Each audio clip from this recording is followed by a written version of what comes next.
Purihin po ang Panginoong Sus, mga minamahal ko mga kaibigan, mga kabayan. Patuloy pa rin po ako nagpapaalala sa inyo patungkol pa rin po sa parusa pong impyerno at sa kaligtasan po na tanging sa Panginoong Sus lamang po matatagpuan. Dahil bilang isa po sa mga alagad ng Panginoong Sus, ako po ay nagpapaalala sa inyo po, patungkol nga po sa parusa pong impyerno, dahil napakahirap po ng parusang impyerno mga minamahal. Kaya bilang isa pong nagmamahal na kababayan at alagad ng Panginoong Sus, kayo po ay pinapaalalahanan ko, dahil napakahirap po ng parusa pong impyerno mga minamahal ko mga kaibigan, mga kababayan. Kaya sana po ang muntik kong paalala to ay pahalagaan nyo po sana, at huwag nyo po sana mamasamain, dahil ipinapaabot ko lang po sa inyo mga kababayan, mga tao, na napakahirap po sa impyerno. Dahil sabi nga po sa Marcos 9:44, sa impyerno po ay may uod at mga apoy na magpapahirap po sa inyo mga kabayan. Kaya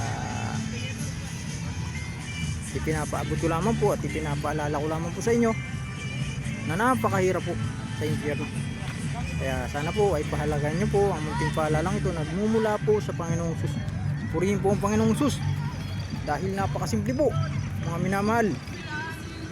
Dahil napakasimple po mga minamahal ng kaligtasan na tanging sa Panginoong Sus lamang po matatagpuan, sa pamamagitan po ng pananampalataya o pagsunod sa Panginoong Sus.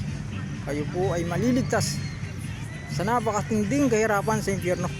At napakasimple po na pinapagawa ng Panginoong Sus, na siya po ay ibigin po natin ang ating kapwa, at tayo po'y sumunod sa patakarang umiiral sa ating lipunan. At hindi po ito mahirap mga minamahal, dahil napakasimple po, puro kabutihan po ito. At tayo po'y makakasunod sa kalooban ng Panginoong Sus pag ito po'y sinunod natin. At tayo po at kayo po ay maliligtas sa napakatindit, napakahirap pong parusang impyerno. Purihin po ang Panginoong Sus na nagmamahal po sa atin. Nawa po ang munting paalalang ito ay pahalagaan nyo nawa, at magdulot po sa inyo ng kaligtasan.